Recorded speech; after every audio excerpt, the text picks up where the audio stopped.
कोटि प्रणाम।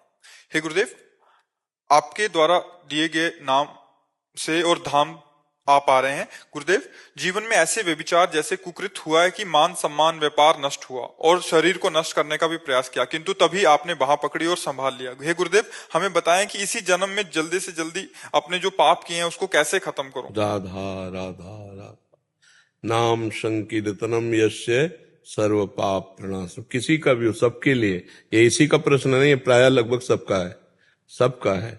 भगवान से विमुख होकर हम सबने अपने जीवन को नष्ट प्राय ही कर दिया।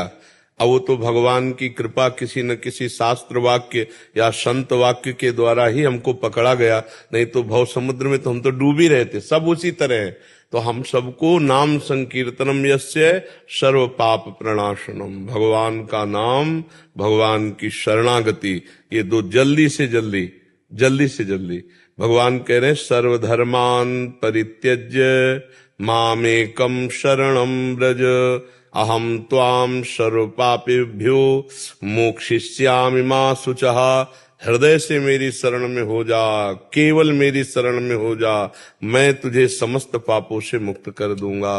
तो भगवान की शरण और भगवान का नाम जप, नाम कीर्तन, लीला कथा सुनना, लीला कथा गायन करना, इसी से हम जो गलतियां हुई हैं उनका प्रायश्चित हो जाएगा।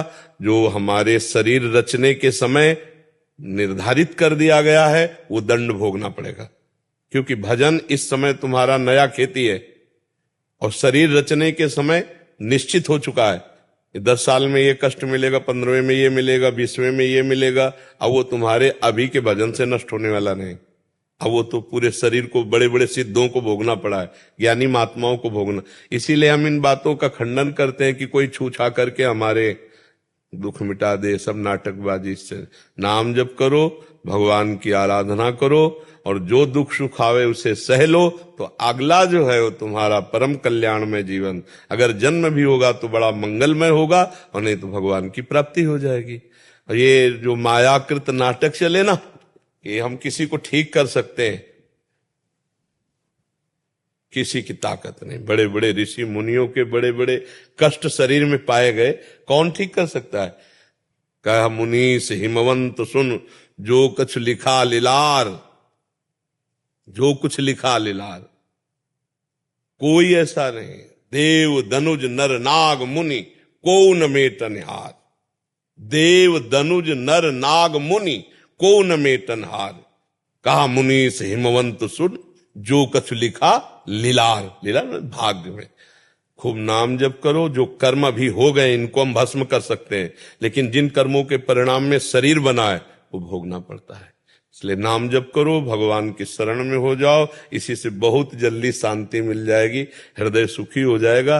नहीं तो ऐसे ऐसे पाप कर्म हैं कि वो दिमाग ही खराब कर देते हैं, डिप्रेशन में पहुंचा देते हैं, अपने हाथ से अपनी मृत्यु करवा देते हैं, अपने हाथ से अपनी मृत्यु करा देते जब बुद्धि खराब हो जाती है। कर्म ही है, वो कर्म लागू हो जाता है। तो अब वही देखो कितना सुंदर मनुष्य जीवन है।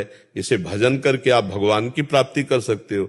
और जरा से बुद्धि खराब हो जाए तो इधर उधर के पदार्थ खा के या इधर उधर की चेष्टा से शरीर को नष्ट कर देते हैं लोग। बड़ी दुर्गति होती है ऐसे लोगों की। शरीर नष्ट नहीं करना चाहिए, भोगना चाहिए। जो हमारे शरीर के दुख सुख है उनको सहते हुए राधा राधा राधा, अगला जन्म तो हम खराब न करें। ये जन्म हमारा खराब हो गया तो अगला तो ना खराब हो। अब इसी शरीर को हम भोग ले और राधा राधा करके भगवान की प्राप्ति करें। नाम जप करना चाहिए, इसी से सब मंगल होता है। पंकज जी सहारनपुर से। राधा वल्लभ श्री हरिवंश। गुरुदेव, आपके चरणों में कोटि कोटि नमन। गुरुदेव, क्या अपने इष्ट की छवि घर के मंदिर के अलावा घर में किसी अन्य स्थान पर लगा सकते हैं, दीवार आदि पे? हाँ, दर्शन के लिए लगा सकते हैं। हम अपने कमरे में ऐसे लगाए हुए हैं जो हमारे गुरुदेव इष्ट देव, वो छवि, और संत महात्माओं की भी जो है वैसे उठे तो उनके दर्शन हो रहे हैं, उनकी स्मृति आ रही है। इसमें दिशा क्या था, कुछ ऐसा नहीं, किसी भी दिशा में लगा सकते। हाँ, हर कोई ऐसी दिशा बताओ जिसमें भगवान ना हो। सब में है ना। अरे ये सब बाहरी बातें, कौन कहो सो कहा, जहां प्रभु ना है। कोई दिशा ऊपर नीचे कहीं ऐसी कोई जगह जहां भगवान ना हो। सर्वत्र भगवान है, सर्वत्र। क्या गुरुदेव की चरण पादुका जी साथ में लेकर धाम की परिक्रमा लगा सकते हैं? वहां लगा सकते हैं। अभी श्री सीताराम ओंकारनाथ जी के जो परिकर के आए थे वो तो हर समय पादुका लिए रहते, छाती से लगाए रहते, कहीं भी जाए और श्री सीताराम ओंकारनाथ जी अपने गुरु जी की पादुका छाती में ही बांधे रहते थे। तो ऐसा कर सकते हैं, वो तो बड़े भाग्य का विषय है।